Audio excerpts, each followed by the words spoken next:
Bonjour à toutes et à tous et bienvenue sur Radio CSERT, votre rendez-vous quotidien avec l'actualité de la cybersécurité. Je suis Marc-Frédéric Gomez, nous sommes le mardi 25 novembre 2025, épisode 497. J'espère que vous allez bien. Alors au programme de cet épisode, fraude financière. Le FBI alerte sur une vague de prise de contrôle de comptes causant 262 millions de dollars de pertes. Bref, des faux conseillers. Microsoft, une panne d'Exchange Online perturbe l'accès aux boîtes mail en Amérique du Nord et en Asie ainsi qu'en Europe. Menace supply chain, le malware Shai-Hulud version 2 infecte plus de 800 packages sur le registre NPM. Vulnérabilité critique, Mozilla corrige une faille majeure dans le moteur WebAssembly de Firefox et Thunderbird. Fuite de données, l'université de Harvard compromise par une attaque de phishing ciblant ses anciens élèves et ses donateurs. Le FBI signale une recrudescence massive des fraudes par prise de contrôle de compte, ou des fameux ATO en anglais. Depuis janvier 2025, l'Internet Crime Complaint Center a enregistré plus de 5100 plaintes représentant des pertes cumulées supérieures à 262 millions de dollars. Ces attaques ciblent indistinctement les particuliers, les entreprises ou les organisations de tous les secteurs. Le mode opératoire est assez classique. Il repose sur l'usurpation d'identité d'institutions financières. Les attaquants simulent des contacts du support technique et de la lutte antifraude via des appels, des SMS ou des emails. L'objectif est clair. C'est purement de l'ingénierie sociale pour exfiltrer des identifiants, des codes MFA et des mots de passe à usage unique, les fameux OTP. Les techniques observées incluent l'empoisonnement SEO ou des publicités qui vont propulser des sites de phishing imitant des portails bancaires ou de gestion de paye avec en tête de résultats. Bon, bref, on est sur du faux conseiller, c'est assez classique. Ce qui est très intéressant, c'est le dépôt de plainte. C'est hyper important. Parce que plus il y a de dépôts de plainte, même si le préjudice est très faible, vous allez avoir les forces de l'ordre qui vont se mettre en ordre de marche. Et ce que j'ai trouvé assez intéressant dans l'article de Bleeping Computer, c'est que les prétextes utilisés par les attaquants invoquent souvent des transactions frauduleuses ou des achats d'armes. Alors ça, c'est aux États-Unis, c'est des achats d'armes fictifs. En Europe, on voit plus des transactions frauduleuses que vous voyez arriver par SMS, par mail, et qui impliquent parfois, je dirais, un second appel avec les forces de l'ordre. Ça peut usurper soit ça va usurper la police, soit les services antifraude, quoi. Ça, c'est bien fait. Ce qu'il faut savoir, c'est qu'une fois l'accès obtenu, les criminels vont réinitialiser les mots de passe pour verrouiller les propriétaires légitimes, c'est-à-dire que vous n'aurez plus accès à vos comptes. Les fonds sont immédiatement transférés vers des portefeuilles de crypto-monnaies qui vont rendre le recouvrement très difficile. Bref, vous l'aurez compris, les faux conseillers ont encore de l'avenir devant eux. Microsoft enquête actuellement sur une panne affectant Exchange Online, suivie sous la référence d'incident EX 118-982-0 depuis 10h 25 novembre. Les utilisateurs ne peuvent pas accéder à leur boîte aux lettres via le client de bureau Outlook classique, et l'impact géographique se concentre spécifiquement sur les régions Asie-Pacifique et Amérique du Nord. Les symptômes rapportés incluent des échecs de connectivité serveur et des problèmes de connexion, et Microsoft indique qu'Outlook sur le web reste fonctionnel comme solution de contournement. Parallèlement, un second incident référencé sous le EX 1189-768 est en cours d'analyse. Détecté jeudi, à 5h05 UTC, il affecte la fonctionnalité de recherche au sein du client Outlook classique. Ces perturbations surviennent après une série d'incidents majeurs en octobre, incluant une panne DNS critique sur Azure, des problèmes d'authentification SSO via Microsoft Entra liés au MFA et une défaillance du CDN d'Azure Front Door impactant la zone EMEA.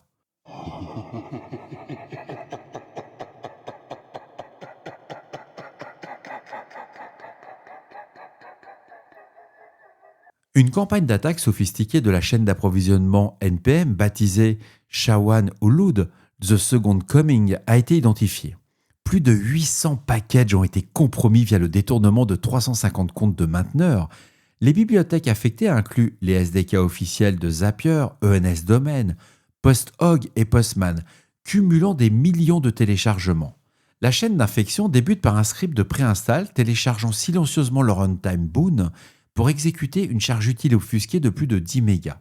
Ce malware va s'adapter avec un comportement grâce au contexte, exécution immédiate sur les pipelines CI/CD ou différer sur les postes de développement locaux. Alors l'objectif principal, c'est toujours le même. En septembre, on avait déjà eu la première version, c'est l'exfiltration de secrets. Le code extrait les jetons GitHub, NPM et les identifiants Cloud AWS, Google, GCP et Azure. Toutes ces données sont envoyées vers environ 27 000 dépôts GitHub publics créés automatiquement sous l'identité des victimes. Pour la persistance, le malware va enregistrer la machine infectée comme runner GitHub auto-hébergé. Il injecte un workflow malveillant permettant l'exécution de code à distance. Il tente également une élévation de privilèges via Docker pour modifier les fichiers sudo-R. Et en cas d'échec de l'exfiltration, une fonction de type wiper s'active pour supprimer définitivement les données de l'utilisateur. Bref.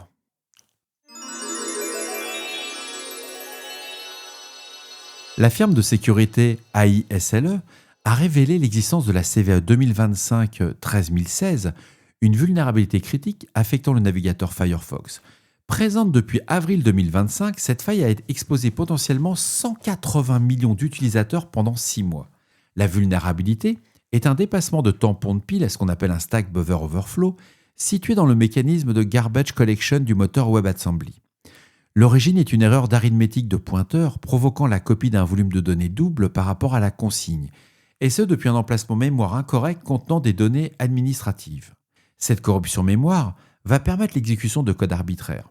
Le vecteur d'attaque nécessite qu'un utilisateur visite une page web malveillante, particulièrement lors de phases de haute pression mémoire sur le système. La sévérité est classée haute avec un score CVSS de 7.5.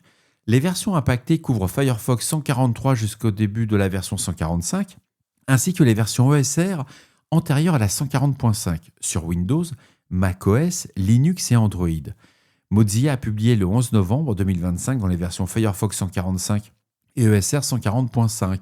Vérifiez aussi vos Thunderbird. Il y a une petite relation à côté.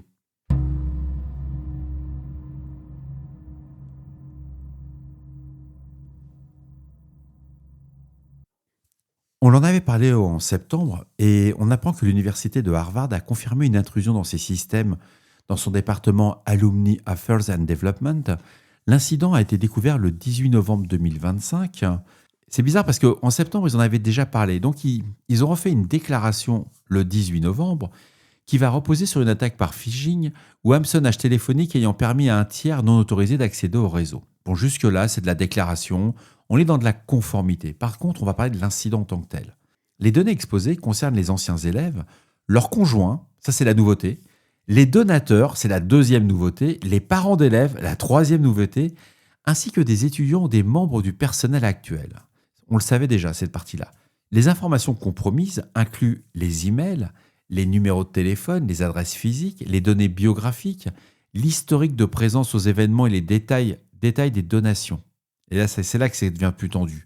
L'université précise qu'aucun numéro de sécurité sociale, mot de passe ou données bancaires n'a été impacté. Par contre, on a votre nom et votre adresse et on sait combien de millions de dollars vous avez donné à l'université.